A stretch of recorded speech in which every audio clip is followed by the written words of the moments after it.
আসসালামু আলাইকুম। সবাইকে অনেক অনেক অভিনন্দন এবং শুভেচ্ছা। আশা করি সবাই খুব ভালো আছেন। আজকে ক্লাস হচ্ছে ফার্স্ট ইয়ারের ম্যাগনেসিয়া কার্ব, তাকে আমরা শর্ট করে ম্যাক কার্ব বলি। ম্যাগনেসিয়া কার্বনিকা, যার শর্ট নেম হচ্ছে ম্যাক কার্ব। তো ইনশাল্লাহ আজকে আমি এই ম্যাক কার্ব রেমেডিটি আলোচনা করব। ম্যাক কার্ব রেমেডিটির কমন নেম হচ্ছে কার্বনেট অফ ম্যাগনেসিয়া। এটা আসলে এক প্রকার রাসায়নিক, আমরা দেখছি এটা কেমিক্যাল একটা ফর্মুলা MgCO3। এই কেমিক্যাল ফর্মুলার মাধ্যমে সাধারণত এই ম্যাগনেসিয়া কার্ব বা ম্যাক কার্বটা বানানো হয়। এটা কিংডম হচ্ছে মিনারেল, এটা স্টেজ হচ্ছে ক্রনিক, এটা সাইড হচ্ছে right, left, left to right. আর এটা মায়াজাম হচ্ছে psoric, psychotic and tubercular miasm. Thermal state হচ্ছে চিলি এবং এমবি থার্মাল, অর্থাৎ শীতকাতর অথবা উভয় কাতর। এমবি থার্মাল মানে হচ্ছে উভয় কাতর। এটা অ্যাকশন হচ্ছে অনলি পলিগ্রেস মেডিসিন, থ্রাস্ট হচ্ছে থ্রাস্টি থ্রাস্টলেস, এর অ্যাপেটাইট হচ্ছে ইনক্রিজ, ডিসেটাইটি এন্ড ডিডিউস, সেন্সিটিভিটি হাই, লো,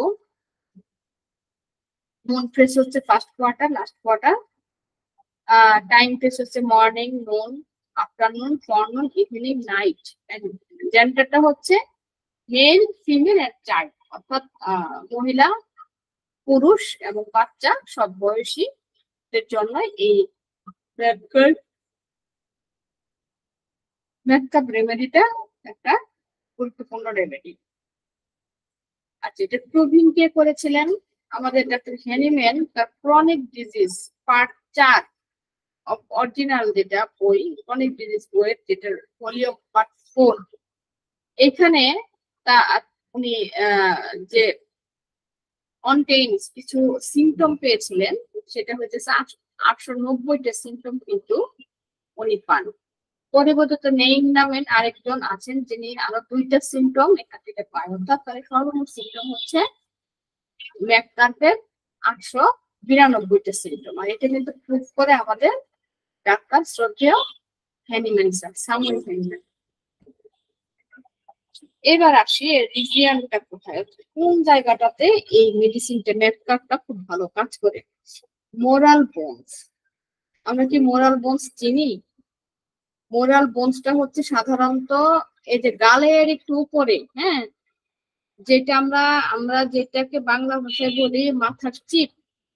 আমরা চিনি তো, দুই পাশের মাথার নিচে, মানে ফরহেডও না, কর্নারে আর কি, কানের একটু উপরে, মাথার একটু নিচে, যেটাকে আমরা চিপ বলি, দুই পাশটাতে মাথা ব্যথা হলে যখন চেপে ধরে এই অংশটাকে সাধারণত মালার বোন বলে থাকি। এই মালার বোনে যদি কোনো প্রকার ব্যথা, কোনো প্রকার ইনফ্লামেশন বা ভেঙে যাওয়া বা কোনো প্রকার সৃষ্টি হয়, তাহলে কিন্তু এই ম্যাককার্প রেমেডিটা খুব ভালো কাজ করবে। এছাড়া কোথায় কাজ করে? ডাইজেস্টিভ ট্র্যাক্ট, দেখেন বোল্ড করে দেওয়া আছে। ডাইজেস্টিভ ট্র্যাক্ট যেমন stomach, pulse and liver. Digestive tract কি? কোনো খাবার সহজে হজম হচ্ছে না, যাই খাচ্ছে সেটাই তার টয়লেট হচ্ছে, একাধারে পাতলা পায়খানা হচ্ছে বা আমাশা হচ্ছে, এই ধরনের রোগীদের ক্ষেত্রে ম্যাককার্পটা খুব ভালো একটা রেমেডি। এছাড়া আছে নার্ভে, হ্যাঁ, নার্ভ, বিশেষ করে ফেসিয়াল এন্ড ডেন্টাল। দেখেন এই যে আমাদের মেলার বোনের কারণেই কিন্তু এই মেকআপটা ফেসিয়াল এবং ডেন্টাল, অর্থাৎ দাঁতের জন্য এবং মুখের জন্য, মুখের যে নার্ভ গুলো আছে, দাঁতের যে নার্ভ গুলো আছে, এগুলোর ক্ষেত্রে মেকআপ রেমেডিটা খুব ভালো কাজ করে। এবার আমি আসি এর ওটস, অর্থাৎ কি পজিশনে এটা খুব খারাপ অবস্থায় থাকে। বোল্ড করে দেওয়া আছে নাইট, অর্থাৎ রাতে তার রূপ দিচ্ছি। সব ধরনের রূপ দিতে চাই রাতে। রেস্টে বাড়ে, তারপরে চিৎকারে বাড়ে, ঠান্ডায় বাড়ে, এবং যেটা বিশেষ করে চেঞ্জিং অফ ওয়েদার। হ্যাঁ, কি স্টপ রাখো।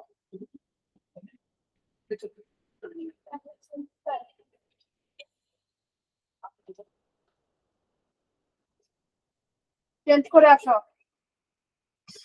হ্যাঁ, যা ঠান্ডা এবং চেঞ্জ অফ ওয়েদার, একদম যখন ওয়েদারটা চেঞ্জ হয় বা ঝোড়ো হাওয়া বা ড্রাফট, মানে আর্দ্র হাওয়া, এই সকল ক্ষেত্রে তার খুব খারাপ লাগে। তার ফুড হইতেছে স্ট্রেঞ্জি অ্যান্ড মিল্ক। হ্যাঁ, স্ট্রেঞ্জি কি শব্দ, যে আঁশযুক্ত খাবার, এবং মিল্ক মানে দুধ জাতীয় খাবার বা দুধ থেকে তৈরি জাতীয় খাবার, এই ধরনের খাবার খেলে তার রোগ হতে পারে। স্লাইড কজেস, হালকা একটু স্লাইড, মানে একদম স্লাইড কোনো কারণে, যেমন টাচ করা, হালকা একটু টাচ, এটসেট্রা, হালকা একটু টাচে বা একটু স্লাইড, হালকা একটু মানে কি বলে এটাকে, আলোতে রোগলক্ষা বেড়ে যায়। কি চিলড্রেনদের, ছোট বয়সে তাদের রোগ সংখ্যা বেশি দেখা যায়। আর একটা হচ্ছে নিউরেঞ্জিং, মানে হচ্ছে কি, যে নার্ভের নিউরেজিয়া যেটা আমরা বলি, এই ক্ষেত্রে তার সমস্ত ব্যথাগুলি বৃদ্ধি পায়। এবার আসে আমি বেটার। বেটারটা কি, তার মোশন, তার সে মোশনে হাঁটলে তার ভালো লাগে, ওয়াকিং অ্যাবাউট, অনেকক্ষণ মতো হাঁটতে তার ভালো লাগে। ওপেন এয়ার, খোলা হাওয়ায় যদি সে থাকে তাহলে সে বেটার ফিল করে। খোলা হাওয়ায় বেটার ফিল করে কিন্তু পালসিটিভাল। হ্যাঁ, আমরা প্রত্যেকটা রেমেডি কিন্তু লক্ষণ দেখলে পাশাপাশি তার রেমেডির নামও বলে ফেলবো। আচ্ছা, এইবার আমি মূল আলোচনায় আসি। এখন আমি আমাদের যে অ্যালেন্স কিনোট, অ্যালেন্স এর কথা তো আমরা সবাই জানি, এবং আমার এখানে যারা স্টুডেন্টরা আছেন আমার মনে হয় তাদের অনেকের কাছে অ্যালেন্স আছে। অ্যালেন্স কিনোট বইটা কিন্তু খুবই খুবই চমৎকার একটা বই। আপনারা যদি অ্যালেন্স কিনোটকে ফলো করেন তাহলে কিন্তু খুব সংক্ষিপ্ত ভাবে আপনারা অনেক কিছুই জানতে পারবেন। তাহলে এই ম্যাককাপ সম্পর্কে আমাদের অ্যালেন্স কি লিখেছেন? হ্যাঁ, তারপর এলএনস কি লিখেছেন দেখেন তো একটু, তার উপযোগিতা মানে জেনারেল যেটা, সে কি বলেছে যে রোগী বিশেষত্ব, হ্যাঁ, for person specially children or irritable disposition, অর্থাৎ যারা, যে ধরনের শিশু যারা খিটখিটে নার্ভাস প্রকৃতির সাধারণত কিন্তু ক্যামোমিলা রোগীদের মধ্যে হয়ে থাকে। হ্যাঁ, ক্যামোমিলা টেম্পারেচার দেখেন, ক্যামোমিলা। এবং পেশি যাদের শিথিল কি, মানে একটু লোস পেশি, ক্যালকিরা কাজের মধ্যে একটু লোস পেশি থাকে না, এরকম যাদের পেশি শিথিল, এবং দেখা যায় যে যাদের গায়ে টক গন্ধ থাকে। হ্যাঁ, এই টক গন্ধ থাকা গাটা কিন্তু আমরা রিউম মেডিসিনটাও কিন্তু ভালো কাজ করে, তাদের গা থেকে এক ধরনের টক টক গন্ধ ছড়ায়। অনেক সময় দেখা যায় গায়ের কাছে গেলে গন্ধে কিন্তু টক টক গন্ধে কিন্তু একটু মানে আনইজিনেস লাগে। যাদের গা গন্ধ ছড়ায়, এটা কিন্তু তাদের জন্য খুব ভালো একটা রেমেডি এই ম্যাককাপ। হ্যাঁ, এছাড়াও কি আছে, তাদের সারা দেহে বিশেষত হাত ও পায়ের পাতায় ব্যথা থাকবে, হাত ও পায়ের পাতায় ব্যথা থাকবে, যেমন ক্লান্ত, তারপরে ওই স্থানে কামড়ানো ব্যথা, এবং সাথে কি থাকবে, অস্থিরতা থাকবে। সারা দেহে এবং হাত ও পায়ে ব্যথা থাকবে, ক্লান্তি থাকবে, ওই স্থানে কামড়ানো ব্যথা থাকবে, এবং সাথে অস্থিরতা থাকবে। এবং এটার সাথে আমরা কি, পাকস্থলী এবং অন্ত্রে মানে কোলনে ভিতরে কিন্তু এক প্রকার স্পাসমোটিক মানে আক্ষেপ যেটাকে আমরা বলি, এটা থাকবে। হ্যাঁ, স্পাসমোটিক, যেটা যে স্পাসমোটিক অ্যাফেকশন অফ স্টমাক এন্ড ইন্টেস্টাইনে এবং পেটের ভিতরে যে যে আক্ষেপটা কি, যেটা মানে একটু সরকানো এরকম একটা অনুভূতি তার ভিতরে কাজ করবে। এবং এটা কিন্তু আমরা এই পলক্সিন তার ম্যাকফস, এই দুইটা মেডিসিনের মধ্যে কিন্তু আমরা দেখতে পাই। হ্যাঁ, ম্যাকফস এবং পলক্সিন, তার মানে তিনটা রেমেডির ভিতরে কিন্তু আমরা এই লক্ষণটা দেখতে পাচ্ছি। এবং তারপরে কি, এটা ইনক্রিজ সিক্রেশন ফ্রম মিউকাস মেমব্রেনস, এবং এটা আস্তে আস্তে কি হয়, ঝিল্লি থেকে স্রাব হয়। কোন ঝিল্লি থেকে, যেমন ইন্টেস্টাইন, স্টমাক, হ্যাঁ, এখান থেকে ইন্টেস্টাইন আছে, সেখান থেকে স্রাব নির্গত হয়। স্রাব নির্গত এবং বেড়ে যায় আস্তে আস্তে, স্রাবটা আস্তে আস্তে বেড়ে যায়। তারপরে কি আসলো, unrefreshing sleep, more tired or rising this point returning. তার মানে কি হলো, যে ঘুমালে তার একটা ক্লান্তি ভাব কাটে না, মনে হচ্ছে যে অনেক সময় দেখা যায় যে আমরা ঘুমালে ফ্রেশ থাকি, কিন্তু ঘুমালে তার মধ্যে মানে ক্লান্তি ভাব চলে যায়। কিন্তু ম্যাককার্বের পেশেন্টদের মধ্যে ঘুমালে তাদের ক্লান্তি ভাব থাকে না। ঘুমাতে যাওয়ার সময় যত না ক্লান্ত, ঘুম থেকে জেগে উঠলে আরো বেশি তার ক্লান্তি লাগে।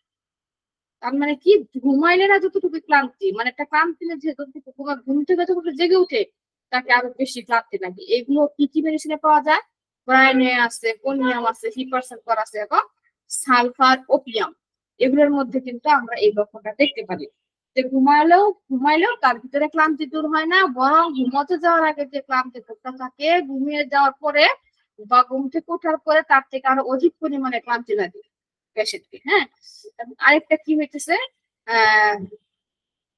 indolence craving for meat in children of tubercular patients। হ্যাঁ, প্যারাটেন্স মানে হইতেছে দেখেন যাদের এই যে পিতামাতারা যাদের যক্ষাগ্রস্ত রোগী থাকে, যক্ষা রোগী যদি কোনো পিতামাতা থাকে এবং তার সন্তানদের যদি মাংসের প্রতি প্রচন্ড ক্রেভিং থাকে, হ্যাঁ, তাহলে কিন্তু এই মেঘ কাজের কথা চিন্তা করতে পারি।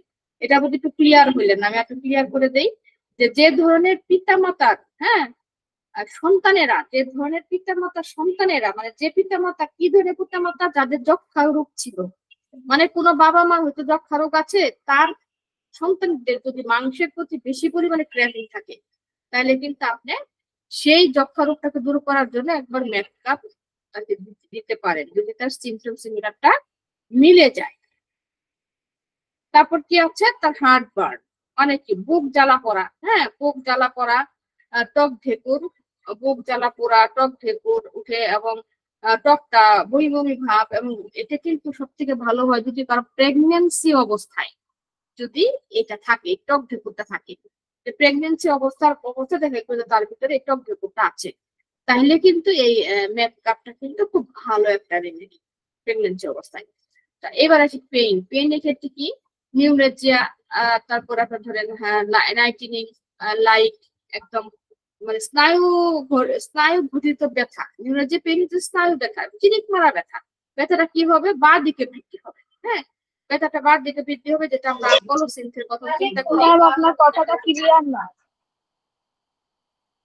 আমার কথা ক্লিয়ার শোনা যাচ্ছে না? জি ম্যাম, শোনা বলেন না যাচ্ছে। কেন?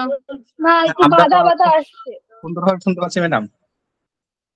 আচ্ছা, তাহলে ওদের যিনি শুনতে পাচ্ছে না ওনার নেটওয়ার্ক প্রবলেম, যেহেতু বাকি দুইজনরা বলছে যে শুনতে পাচ্ছে, তাহলে আপনি দেখেন আপনার ওখানে নেটওয়ার্কের প্রবলেম থাকতে পারে।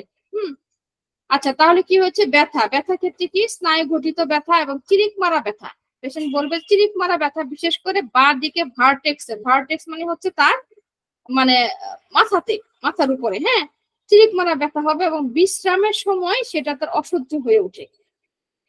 সেটা কি হবে, বিশ্রামের সময় তার ব্যথাটা এত খারাপ লাগবে সে বিছনা থেকে উঠে বসবে এবং উঠে বসে সে কি হবে, হেঁটে বেড়াতে বাধ্য হবে, যেটা আমরা রাস্টক্সের পেশেন্টের মধ্যে পাই। রাস্টক্সের পেশেন্টের মধ্যে কি হয়, সে চুপচাপ থাকলে তার ব্যথা বাড়ে, এজন্য সে কিন্তু উঠে হাঁটা শুরু করে। রাস্টক্স পেশেন্ট, ব্রায়ানিয়ার পেশেন্টেরা চুপচাপ থাকতে আরাম পায়, কারণ ওদের এত পরিমাণ ব্যথা থাকে, ওদের মনে হয় যে ওরা একদম মরার মতো করে থাকতে, এমনকি ওদের হাতটা নড়াইতেও কিন্তু ওদের পেইন হয়, এই জন্য ওরা একদম স্বাধীন বিছানায় শুয়ে থাকে। আর রাস্টক্সের পেশেন্টরা শুয়ে থাকতে পারবেন না, এরা শুয়ে থাকলে ব্যথা হবে, এই জন্য এরা হাঁটে। তাহলে রাস্টক্স ও ম্যাক্সকক্সের পেশেন্টের মধ্যে পাইলাম যে তারা বিশ্রামে অসহ্য হয়ে উঠে এবং বিছানা থেকে উঠে বসতে বাধ্য হয়। হ্যাঁ, এবং দাঁত ব্যথায় যদি কারো গর্ভাবস্থায় মানে দাঁতের ব্যথা বেড়ে যায়, বিশেষ করে রাতে, গর্ভাবস্থায় যদি কারো দাঁতের ব্যথা বাড়ে বিশেষ করে রাতের বেলায়, তাহলে কিন্তু আমরা একবার এই ম্যাকফসটাকে স্মরণ করব। হ্যাঁ, এবং আরেকটা কি, তার মাথার উপরে, হ্যাঁ, মাথার উপর pain on vertex as if the hair were pulling, মানে হচ্ছে মাথার উপরের ভাগে মনে হয় কেউ যেন চুল ধরে তাকে টানছে, মনে হবে যে কেউ বলবে যে আমার মনে হয় মাথার ভার্টেক্স মানে চাঁদি, আমরা যেটাকে বলি মাথার চাঁদিতে মনে হবে কেউ যেন তাকে চুল ধরে টানছে। এটা কিন্তু আমরা কেরি কার্ভ এবং ফসফরাসের মধ্যে কিন্তু আমরা পাই এই ইয়েটা সিমটমটা। হ্যাঁ, একটা সিমটম কি, মাসিকের সময় বা মাসিক শুরুর আগে তার গলায় ব্যথা হবে, মাসিক শুরু হওয়ার আগে তার গলায় ব্যথা হবে, যেটা কিন্তু আমরা ল্যাককেন দিই। এলেন স্কিনোরটা কিন্তু খুবই গুরুত্বপূর্ণ একটা বই, আমি বারবার বলতেছি আপনারা এলেন স্কিনোর সাথে রাখবেন। এলেন স্কিনোটি একমাত্র বই যেটা প্রত্যেকটা রেমেডিকে, প্রত্যেকটা লক্ষণকে কিন্তু প্রুফ করা হয়েছে।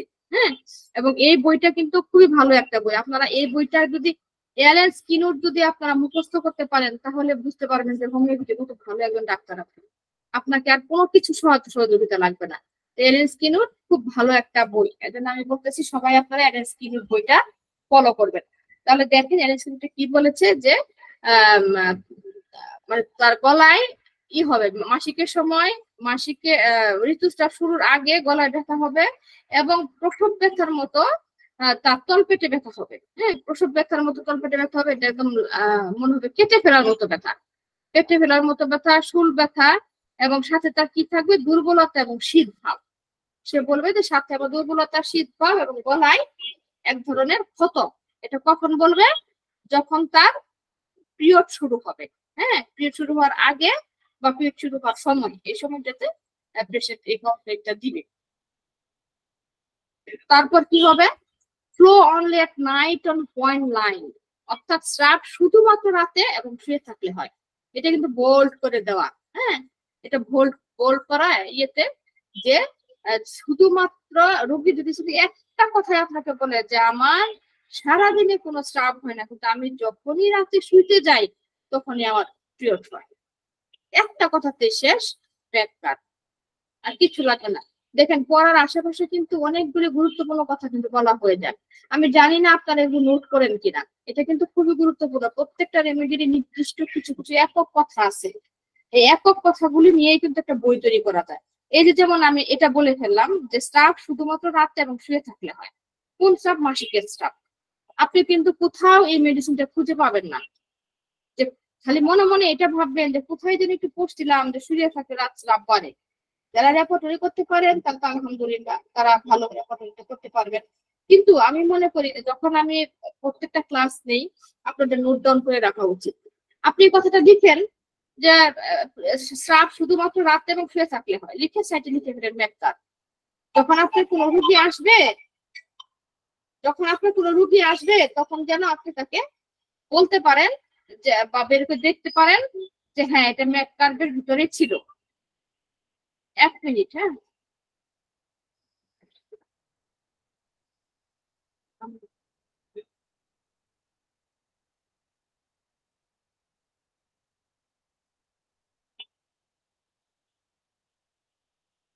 তাহলে এই বিষয়গুলো যেন আমরা সবসময় খেয়াল করি।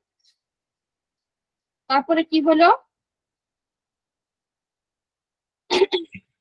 আচ্ছা, the flow only at night or when lying causes when walking, অর্থাৎ যেটা হইতেছে যে শুধুমাত্র স্রাব রাতে এবং শুয়ে থাকলে হয়, হাঁটলে আবার স্রাব বন্ধ হয়ে যায়। দেখছেন? সিসেস মানে সিস মানে কি? বন্ধ। সিসেস when walking মানে যখন সে হাঁটে তখন আবার তার ভিতরে স্রাবটা থাকে না, স্রাব বন্ধ হয়ে যায়। দেখেন কত রোমান্টিক, কত মানে একটা প্রয়োজনীয় কথা যে রাতে স্রাব হইতেছে, শুইলে স্রাব হইতেছে, যখনই সে হাঁটে তখন তার মাসিক বন্ধ। আপনি যদি একদম 4000 বইয়ে উল্টাপাল্টা করে খুঁজেন, রেকর্ড উল্টাপাল্টা করে খুঁজেন, আপনি কখনোই খুঁজে পাবেন যদি আপনার মাথায় না থাকে যে কোন এক সময় পড়ছিলাম। আর যদি সঠিক রূপ দৃষ্টি আপনি নিতে পারেন তাহলে কিন্তু অবশ্যই আপনি একটা রেমেডি খুঁজে বের করতে পারবেন যে এটা হচ্ছে ম্যাথ কার্ড। এর জন্য কিন্তু গুরুত্বপূর্ণ লক্ষণগুলোকে আপনারা সবসময় নোট করবেন, অন্তত আন্ডারলাইন করবেন। কোনো বই যদি পড়েন, বইকে ফ্রেশ রাখার দরকার নাই, বইকে ফ্রেশ রাখার কোনো দরকার নাই, আপনি বই নিচে আন্ডারলাইন করেন কোন কোন লক্ষণগুলো কমন লক্ষণ, কোন কোন লক্ষণগুলো কি। এত সহজ না, হোমিওপ্যাথি অনেক কঠিন, অনেক জটিল। আমার এমনও দিন গেছে যে আমি বাজার থেকে হয়তোবা দেখা গেছে যে 5 টাকা ঝালমুড়ি কিনে নিয়ে আসছি, ঝালমুড়ির যে একটা প্যাকেট দেয় সেই প্যাকেটের ভিতরে লক্ষণ লিখে রাখছি। তখন মনে হয়েছে কোথায় লিখবো, আগে লিখে রাখি। ওই যে কানে ব্লুটুথ দিয়ে হয়তো সাংসারিক কাজ করতেছি, হাতের কাছে কোনো বই পাচ্ছি না, সাথে সাথে ওখানে লিখছি, ওটা কিন্তু ডাস্টবিনে ফেলে দেইনি। ওই যে লেখাটা লিখছি, আমি যে লিখছি বা শুনছি, শোনার পরে নোট ডাউন করেছি, ওটা কিন্তু আমি ডাস্টবিনে ফেলে দেইনি। আমি কিন্তু সাথে সাথে আমার আলাদা আলাদা প্রত্যেকটা খাতায় কিন্তু উঠে গেছি, প্রত্যেকটা রূপ নিয়ে, প্রত্যেকটা রেমেডি নিয়ে আমার আলাদা আলাদা খাতা আছে, আলাদা আলাদা প্যাড আছে, যেখানে আমি শুধুমাত্র এই এই বই না, আমাদের বর্তমানে বাংলাদেশে যারা যারা পায়োনিয়ার ডাক্তার আছে তাদের যে মতামত, তাদের যে লেকচার আলাদা আলাদা আমার খাতার ভিতরে দেওয়া আছে, আলাদা আলাদা নোট করা আমার দেওয়া আছে। এত সহজ বিষয় না হোমিওপ্যাথি। যা আমি একটু শুনলাম, 1 ঘন্টা একটা ক্লাস করলাম, চলে গেলাম, 7 দিন পর আবার ক্লাস করলাম, নো। যদি এটুকু করেন তাহলে কখনই আপনারা হোমিওপ্যাথি ভালো ডাক্তার হতে পারবেন না। ডাক্তার করতে গেলে হৃদয়ঙ্গম করতে হবে, পরিশ্রম করতে হবে, খাটতে হবে একটা পড়াশোনা নিয়ে। আপনারা তো কোশ্চেনই করেন না আমাকে, আপনাদের প্রশ্ন করলে তো মনে হয় যে আপনারা অনেক বুঝে গেছেন, এত বুঝা বুঝছেন তাহলে কারো কোনো কোশ্চেন নাই। ঠিক আছে, কোশ্চেন যদি না করেন সমস্যা নাই, আপনারা কতটা ভালো বুঝছেন আমি খুব শীঘ্রই আপনাদের একটা পরীক্ষা নিব, তখন দেখবো যে আপনারা কতটা ভালো বুঝছেন। এত কষ্ট করে যে আপনাদের পরীক্ষা মানে পড়াশোনা করাচ্ছি, এটা রেজাল্টটা কতটুকু এটা আমি খুব শিগগিরই আপনাদের কাছ থেকে আদায় করে নিব, খুব সামনে। তখন দেখতে পারবো যে কে কত বড় পণ্ডিত আপনারা। ক্লাসে অ্যাটেন্ড করেন না, ক্লাসে টাইমলি অ্যাটেন্ড করেন না, কোনো কোশ্চেন করেন না, কোনো প্রকার রিদম নাই কোনো কিছুতে। যাই হোক, হ্যাঁ কোথায় রাখলাম? আচ্ছা, অ্যাক্রিড ডার্ক এন্ড পিস লাইট। হ্যাঁ, তার মানে হইতেছে তার স্টাফটা হচ্ছে ঝাঁঝালো, ঝাঁঝালো, ঝাঁঝালো এবং হইতেছে কি সহজে দাগ উঠে না। ডিফিকাল্ট টু ওয়াশ অফ মানে কি, যদি সে ধৌত করে সে ধৌতটা সহজে তার দাগটা উঠে না, দাগটা ধুলে সহজে উঠে না। এটা কিন্তু মেডোরিনামের মধ্যেও কিন্তু আমি পেয়েছিলাম। এই যে সেদিন যে আমি মেডোরিনাম পড়লাম, মেডোরিনামের মধ্যেও কিন্তু আমি ওখানে বলেছিলাম যে সহজে সে যদি তার মানে মাসিকের ইয়াটা কালারটা যদি কাপড়ে লেগে যায়, সেটা থেকে দাগ কিন্তু সহজে তার কাপড় থেকে উঠতে চায় না। হ্যাঁ, এটা। তারপর তার ডায়রিয়া, এবারে মুদ্রাময় আসে। ডায়রিয়াতে কি? ডায়রিয়াতে হইতেছে যে পার্সেস বাই কাটিং। আচ্ছা আচ্ছা, লিভিং। আচ্ছা, শুরুর আগে ডায়রিয়া যখন শুরু হবে, শুরুর আগে তার কেটে ফেলার মতো একটা ব্যথা হয়, কেটে ফেলার মতো একটা ব্যথা হয় পেটে, এবং যন্ত্রণায় দ্বিভাজ হয়ে পড়ে পেশেন্ট। এত পরিমাণে পেইন থাকে যে যন্ত্রণায় দ্বিভাজ হয়ে যায়। ঠিক 3 সপ্তাহ পরে আবার নিয়মিত ভাবে সেটা দেখা দেয়। হ্যাঁ, ঠিক 3 সপ্তাহ পরে। তার মানে দেখেন এখানে টাইম কিন্তু গুরুত্বপূর্ণ। এখানে কিন্তু খুব ম্যাপ কাটবে, কিন্তু গুরুত্বপূর্ণ কিছু মেসেজ যাচ্ছে। সেটা কি? উদরাময়ের ক্ষেত্রে কি হবে? উদরাময় শুরু হওয়ার আগে তার পেট ব্যথা হবে, এবং সে যন্ত্রণা দিবা। উদরাময় কিন্তু হয়ই নাই, উদরাময় কিন্তু হবে পরে, কিন্তু তার আগে রুগী পেট ব্যথা দেখা দিবে, এবং পেট ব্যথা শুরু হওয়ার দিবাজ হবে। রুগী বলবে যে যখনই আমার উদরাময় হয় আমি খেয়াল করছি যে আমার এত পরিমাণের পেটের ভিতরে কেটে ফেলার মতো ব্যথা হয়, এবং আমি ব্যথার চুটে দিবাজ হয়ে যাই, মানে কি পেটটাকে ভাঁজ করে ফেলি। হ্যাঁ, এবং দেখা যায় যে ঠিক 3 সপ্তাহ পরে, মানে ঠিক এইভাবে আবার 3 সপ্তাহ পরে তার এই ব্যথা শুরু হবে এবং ডায়রিয়া শুরু হবে, এবং ঠিক 3 সপ্তাহ পরে তা দেখে স্পষ্ট ভাবে দেখা যায়। এবং মলের কালারটা কি থাকবে? মলের কালারটা থাকবে সবুজ, ফেনা ফেনা, এবং পচা পুকুরের শেওলার মতো। হ্যাঁ, এবং দেখা যাবে কি পচা পুকুরের শেওলার মতো তার জীর্ণ মলটা দেখা যাবে এরকম, যে মনে হচ্ছে যে পচা পুকুরের যেরকম একটা শেওলা থাকে, ঠিক এরকম একটা শেওলা।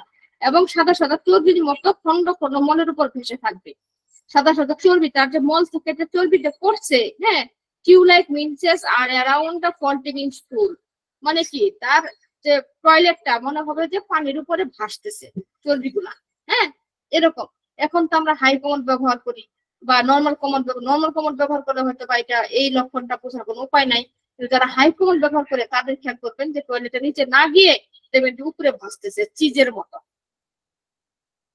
চিজের মতো ভাসতেছে। এবং আরেকটা কি হচ্ছে, চর্বি খন্ড খন্ড মলের উপর ভেসে উঠবে। সেসব মানে যেসব বাচ্চারা দুধ খায়, হ্যাঁ, তাদেরও যদি অজীর্ণ অবস্থা থাকে, মানে যারা হইতেছে ব্রেস্ট ফিডিং করে, মায়েদের ব্রেস্ট ফিডিং করে বা নার্সিং করে, এই ধরনের বাচ্চারও যদি কখনো কারো এই লক্ষণটা দেখা যায় যে টয়লেট ক্লিয়ার হচ্ছে না, সেপসেপা হচ্ছে, ফেনা ফেনা হচ্ছে, বা তারা টয়লেট করলে দেখা যায় যে উপরে চিজের মতো হয়ে আছে, অ্যাক্রিডের মতো হয়ে আছে, তাহলে কিন্তু আমরা একবারের জন্য হলেও এই ম্যাগনেসিয়ার কথা চিন্তা করব। হ্যাঁ, এবং আরেকটা কি, one crude magnesia has been taken to sweetness of stomach if the symptom of prosperon the potentized remedy will often be relief. হ্যাঁ, মানে যখন দেখতেছি যে আমাদের এই রেমেডিটা মানে পেটের ভিতরে অনেকটাই মানে ই থাকে,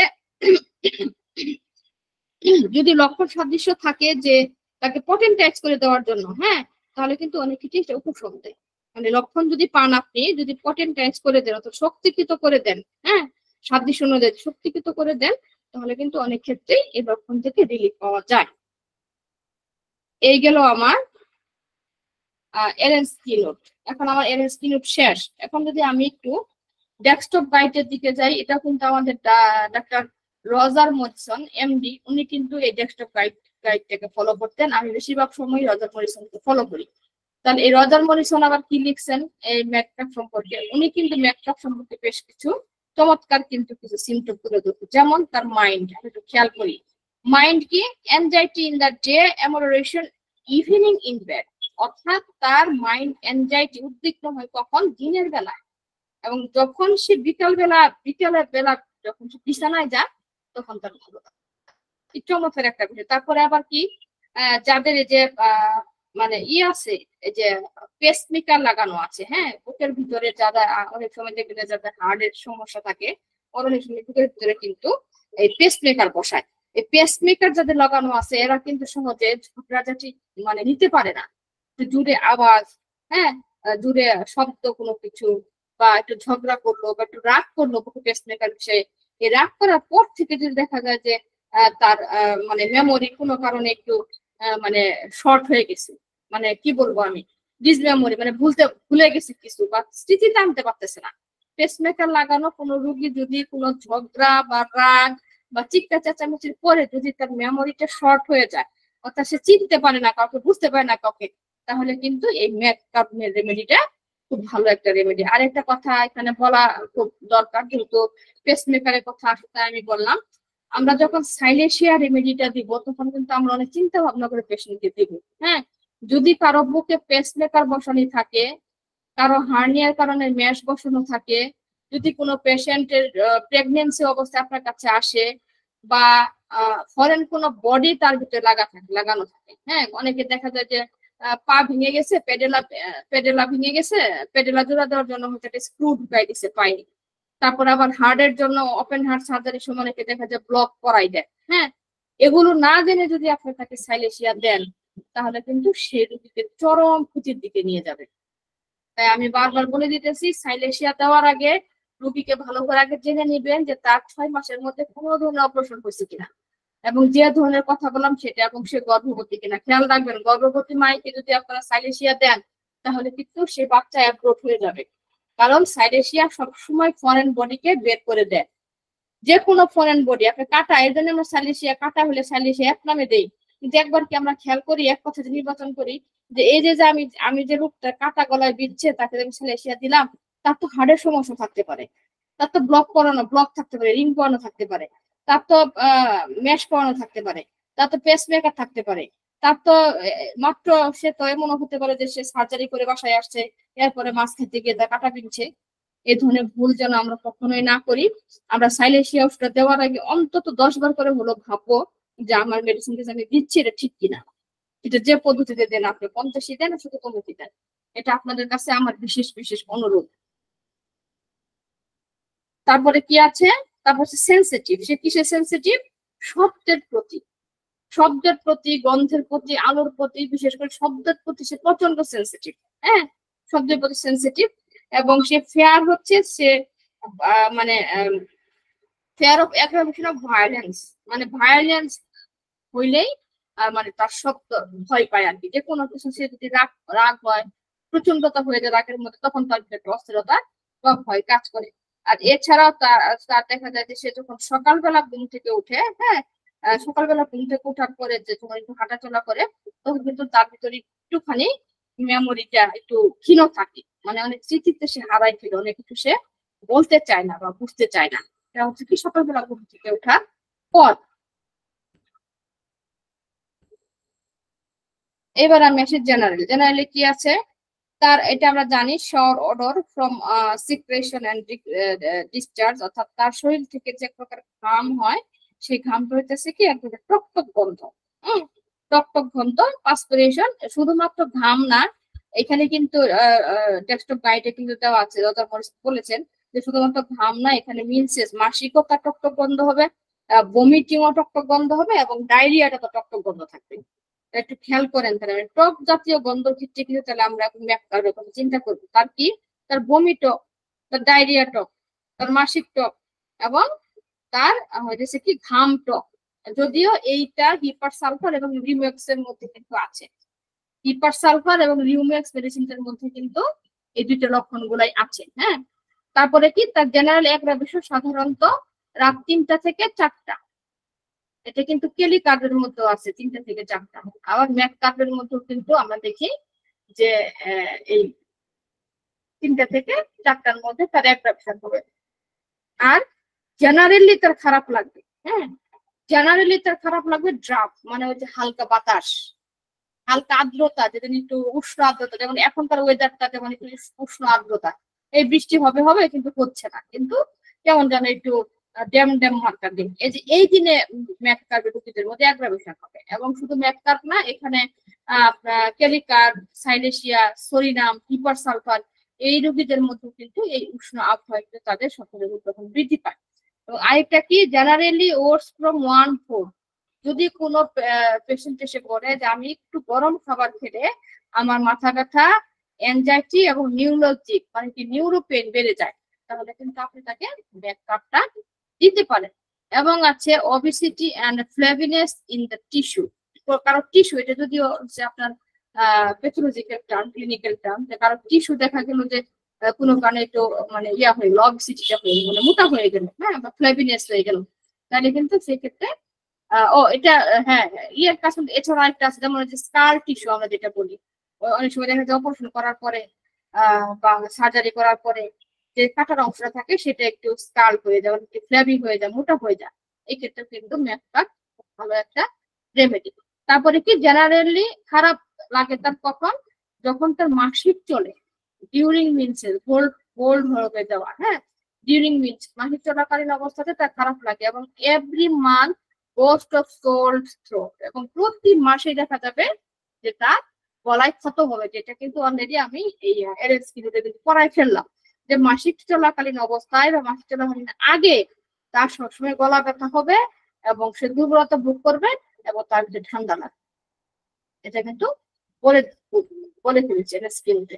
এবার আসি আমি হেড, তার মাথায় কি সমস্যা থাকবে, মাথায় হইতেছে যেটা হইতেছে ট্রাইজেমিনাল নিউরোলজিয়া, হ্যাঁ, ট্রাইজেমিনাল নিউরোলজিয়া, এবং স্পেশালি লেফট সাইড, বাম পাশে, হ্যাঁ, বাম পাশে ট্রাইজেমিনাল এরিয়াটাতে তার মানে পেইন অনুভব হবে। এবং আরেকটা যেটা আছে, এই পেইনটা সে বেটার ফিল করবে যদি সে গরম কোনো কিছু ভাপ নেয় বা গরম কোনো কিছু তাপ নেয়, তাহলে সে বেটার ফিল করবে।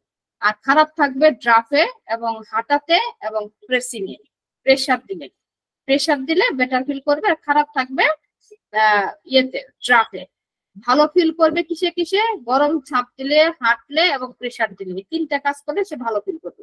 আর খারাপ থাকবে একটু হালকা ওয়েদারে, এই হালকা ওয়েদারে তার সবকিছু লক্ষণগুলি বৃদ্ধি পায়, মাথা ব্যথা, নিউরোলজিক পেইন, যেটা হোক সেটি। গ্যাস্ট্রোইন্টেস্টাইনাল কি, স্লো ডাইজেস্ট এবং কনস্টিপেশন, দেখা যাচ্ছে যে তার ডাইজেস্ট হচ্ছে না, সে খাবার খাচ্ছে তার ফ্ল্যাটনেস হচ্ছে, তার ঢেকুর হচ্ছে, তার গন্ধ হচ্ছে, পেটের ভিতরে বুটুর বাটুর হচ্ছে, তার খাবারটা ইনডাইজেস্ট হচ্ছে, খাবারটা ডাইজেস্ট ঠিক মতো হচ্ছে না, এবং তার কনস্টিপেশন হচ্ছে। এই ক্ষেত্রে কিন্তু চমৎকার একটা রেমেডি।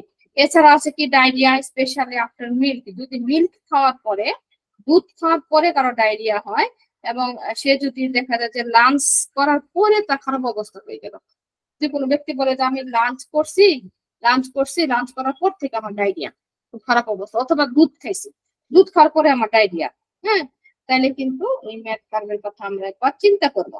আরেকটা কি, অ্যাবডোমিনাল কলিক এবং ওটস ফ্রম মিল্ক, হ্যাঁ, এখানে একই কথা, যে পেটের মধ্যে ব্যথা হবে এবং সে যদি গরম দুধ বা নর্মাল দুধও খায় তাহলে সে তার ব্যথাটা আরো বেশি পরিমাণে বৃদ্ধি পাবে।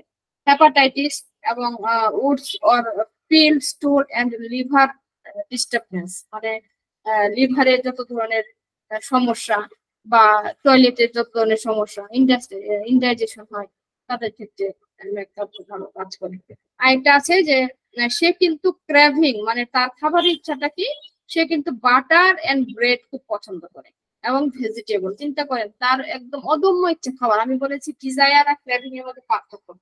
ডিজায়ার হচ্ছে আমি পছন্দ করি, হ্যাঁ, কি পছন্দ করেন, ঝাল, মিষ্টি, টক, মাছ, মাংস, ডিম, কোনটা পছন্দ করেন? তখন রোগী বলবে আমি তো সবই খাই। না, আপনি তো সবই খান, ঠিক আছে, কিন্তু তিনটা তরকারি যদি আমি রান্না করে দেই, মাছ, মাংস, ডিম, তাহলে আপনি কোনটা খাবেন? তখন সে বলবে ও আচ্ছা, তাহলে আমি একটু মাংসটাই মনে হয় খাবো। এটা হচ্ছে তার ডিজায়ার। আর ক্র্যাভিং কি, আমি খুবই পছন্দ করি মিষ্টি, আমি এত পছন্দ করি মিষ্টি দেখলে আমি লোভ সামলাইতে পারি না। মাংস আমি এত পছন্দ করি, প্রতি বেলায় মাংস দিলে আমি মাংসই খাইতে পারবো। মাছ আমি এত পছন্দ করি যে অনেকবার চট্টগ্রামে যাই শুধুমাত্র মাছ খাওয়ার জন্য। এটা হচ্ছে ক্র্যাভিং, মানে তার অদম্য ইচ্ছে খাওয়ার। তাহলে এই ম্যাকফোসের রোগীদের ক্র্যাভিংটা কি, তারা মিটটা কিন্তু একটু সেকেন্ড গ্রেড রেমেডি, কিন্তু বোল্ড করে যেটা দিছে সেটা হচ্ছে ব্রেড এন্ড বাটার এবং ভেজিটেবল।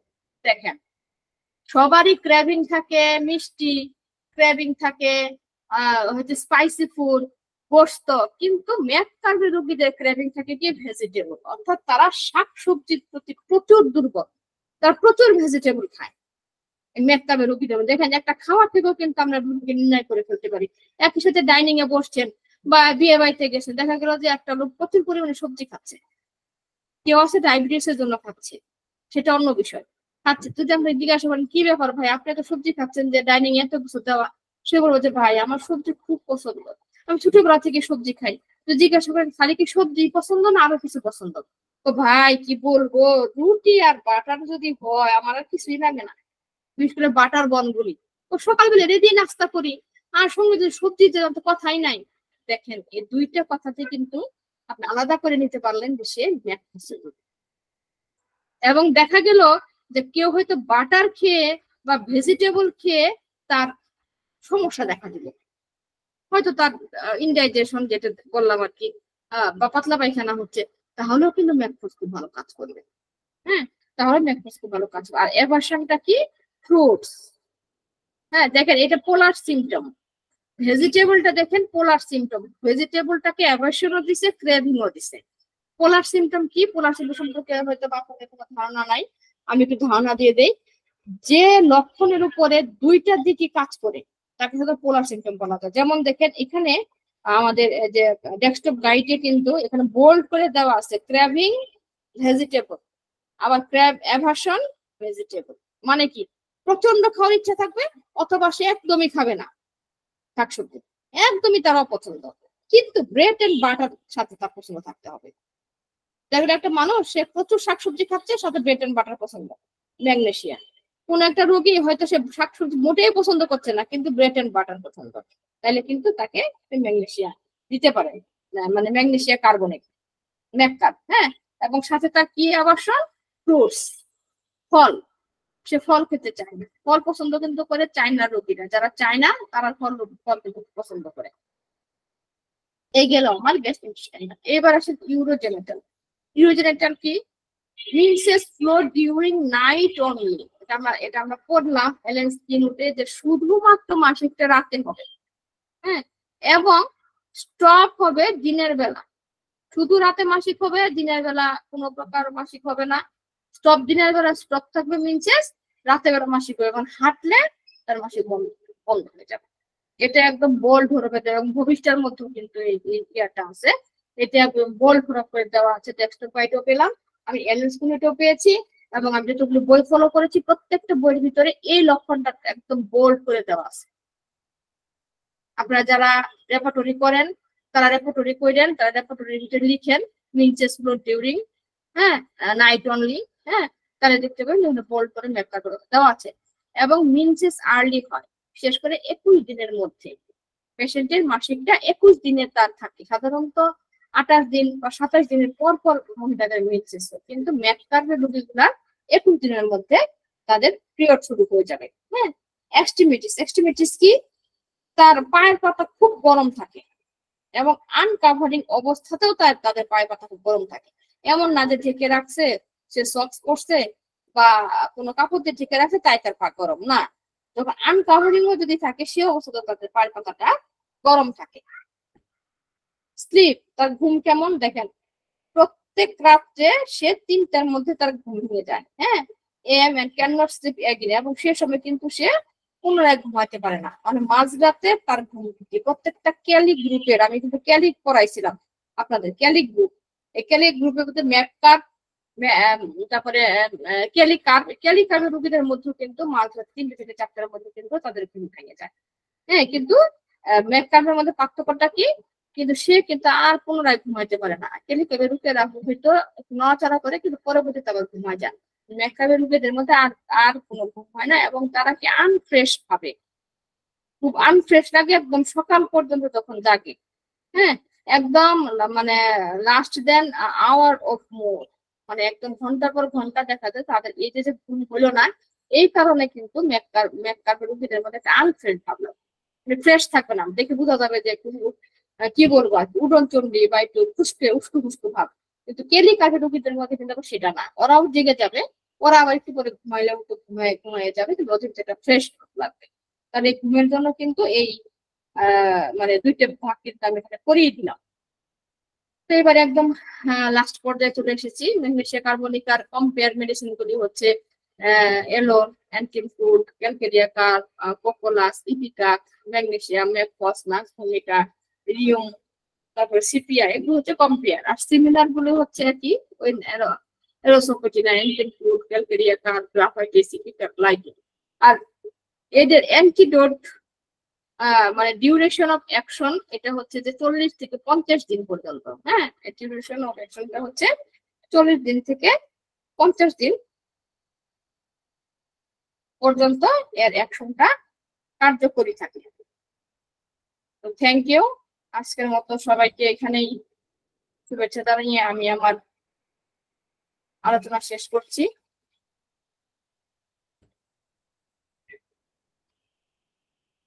দাদা রেকর্ড বন্ধ করুন। ম্যাম আমার একটা প্রশ্ন ছিল। হ্যাঁ শুনবো, দাদা রেকর্ডটা বন্ধ করেন।